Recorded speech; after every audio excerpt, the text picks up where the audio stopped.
Hey, best friends. It's the promised video where we're going to talk about how you can integrate myofunctional therapy into the dental office and what, like, why would you even want to do that? Like, why, right? So, first off, it's probably one of the easiest routes if you have somebody who is supportive.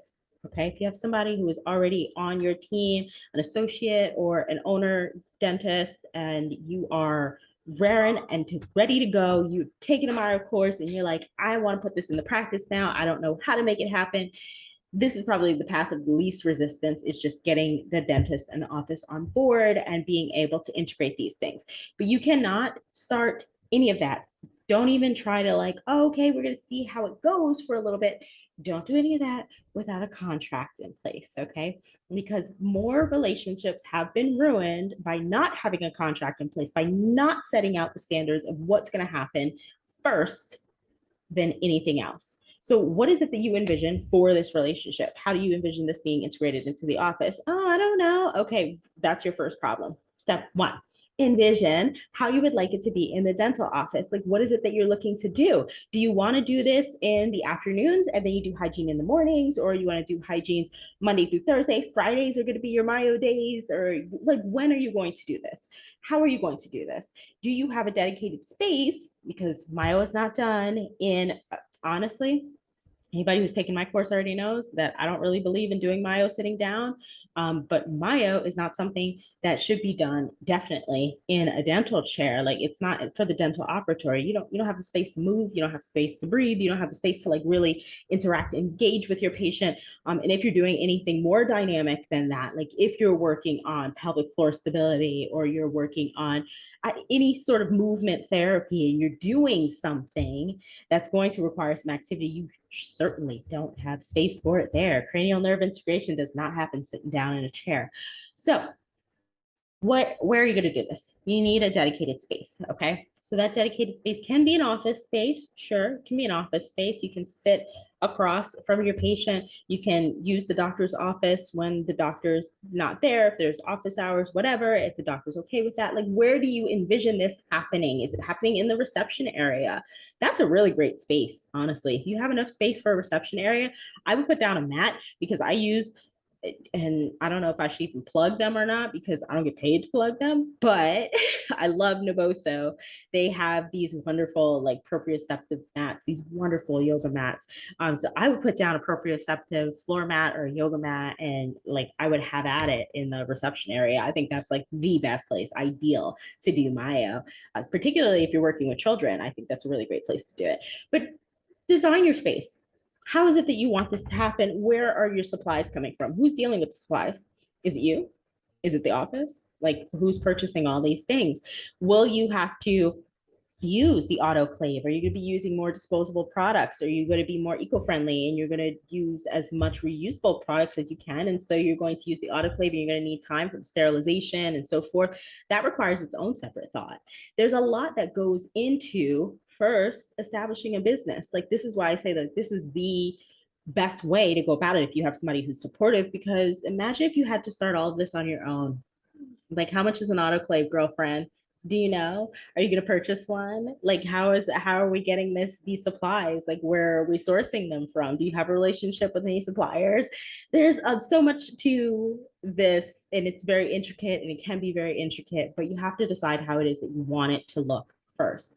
And then a lot of those details need to go into the contract. Okay, employer responsible for providing space, supplies, da. Like, what is it that each person is doing? That way, there's no confusion. You can't ever show up to an appointment and say, "Oh, I'm sorry, we don't have any tongue depressors today, so we're gonna have to skip this exercise." Or, "Oh, you forgot your bag of goodies. Oh, I don't have any more full bags because we're waiting for a supply of something." Have your supply chain already set. Have everything together. How is this happening? Okay, don't just jump into it thinking, I'm excited, they're excited, we're going to get the patients excited, and we're just going to start Myo and it'll go however it goes. That's not professional. Not professional at all. And it's not advised. It's very ill advised. Okay. So please, best friend, don't do that. So, contracts. most important thing is roles and responsibilities. There are different types of airway dentists. There are some that do appliances and are very much focused on appliances. There are some who are very much focused on tongue tie releases. There are some who do both. Okay, there's some who's very focused on just referring out and they want to refer out as much as possible. How is this going to look? What is it that they want you to do?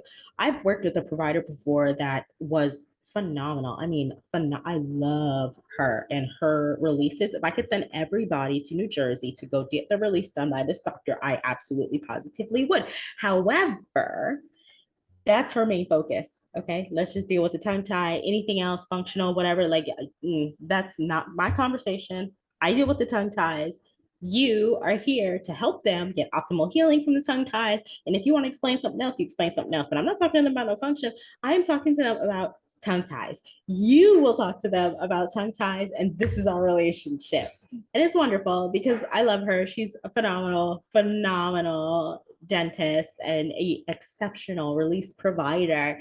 But there's so much more to Mayo than just tongue tie, right? We know that so much more. And there's all these different conversations she could be having with these parents and all these different implications.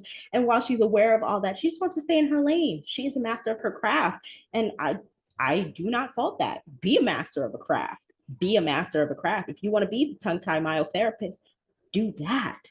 Do that. Excel at that. Be exceptional at that. Refer out things that aren't in your wheelhouse. We can't be jack of all trades because then we're master of none. And who needs a master of nothing? Nobody. Nobody, girl. Nobody. Okay. So here's what you're going to do. One, clearly define how you want this thing to look. Two, determine your roles, responsibilities, and get all that on paper. Three, sit down with the doctor in the office. Sit down with them. Ask them, what is it that you would like this to look like? Here is what I envision, have that all presented. And I want you to sit and to think about that and to maybe come back to me after a week or so. And what we could do in the interim is we can start suggesting little things to patients. We can start telling them, hey, we noticed that your tongue was scalloped during today's appointment. And in some instances, this can be an indication of a sleep-related breathing disorder. How is your sleep? If you don't mind, just keep a subtle eye and track on it. And when we see you again for your next visit in 3 months, 6 months, whenever that is, 6 weeks, whenever they're coming back, when we see you again, just let us know how you've been doing and how's your sleep. We're going to take track of that. We've started to notice some things and we've been taking further education and we want to help you in as many aspects and facets of your life as we can. And so just keep track of that and we'll revisit this conversation again. Put that in your notes. Get that in your documentation. Put that there that you've had that conversation and actually revisit it. Because then at that point in time, you may have had time to refine your myofunctional therapy thing. You may have had time to really get a system in place and going. And you guys may be able to have a fuller conversation about it. And you might have testimonials from other patients at that time, especially if they're coming within 6 months. What? Testimonials? That's the least of your worries. You'll have more than that. Okay. So get it all together. Get it all together, what you want it to look like. Get together with the doctor that owns the practice and is making the decision. Get it together with the decision maker and put together all your ideas and then put everything in a contract. This contract does not have to be a long-term contract. This could be a 6-week trial, but during that 6-week trial, we're not just trialing out whatever we have in our heads and we're not on the same page and sync. No, we're trialing out what is on paper here. Does this work? And if this works, then going forward, we can revise and have another contract in place that yes, this is working. We're able to charge a certain amount. We think that maybe we can charge a little bit more, or maybe we should be charging less because we're not getting conversion we want. And based on these numbers, we're going to work off of a commission, or we're going to work off of a per hour scale, and we're going to make it look different in 6 months, 3 months, however long you want to be able to revise this contract. But you better start with a contract, because I can't tell you how many dentists I have spoken to, how many airway dentists I have spoken to that have paid for courses for a myofunctional therapist, or likewise, Myofunctional therapists who have paid for their own courses, been very excited, got their doctors on board, their doctor is ready and raring to go, and then you clash when you try to put it in the practice because you're not on the same page. You didn't talk about all this stuff, and suddenly now there's separation, or for whatever reason, you're no longer focused on getting it done in the practice. Now you want to get it done by yourself independently. You're going to start your own business. Now you're working with other doctors, and this doctor don't like it because you're telling those people to go to wherever. It's a nightmare. Don't go down that road, okay? There are full courses. I teach one, but there are full courses. There's even a self-guided course that Dental Sleep Toolbox provides that me and Brittany Sierra co-teach that teaches you how to do this. We give you a sample contract. We tell you about scope of practice because that's a whole nother conversation. That's a whole nother video. Let's talk about RDH, scope of practice with myofunctional therapy in the next video. But there are entire courses geared towards integration. So there's a lot more that you can learn and do and know. And I'll put some of that stuff in the comments below, but make sure 100% that you have a straight line to success by planning it out in advance, getting it in writing, and getting signatures on that. That way, everybody knows their role and their opportunities to advance or scale this will present themselves as you go along, and you can revise a contract at any time.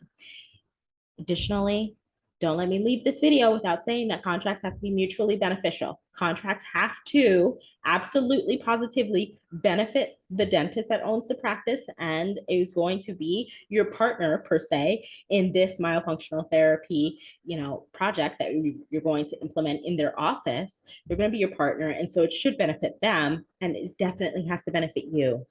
Do not go into these conversations and these situations as just an employee. You're going in there as a partner in developing this, okay? So respect yourselves, respect your practice, respect your patients, respect yourselves when you're implementing this in the office. There is no greater gift you can give to yourself or your patients than to ensure that you are doing this the right way. All right, so let's talk next time about scope of practice. I can't wait to see you again. You really, really are my best friends. Bye.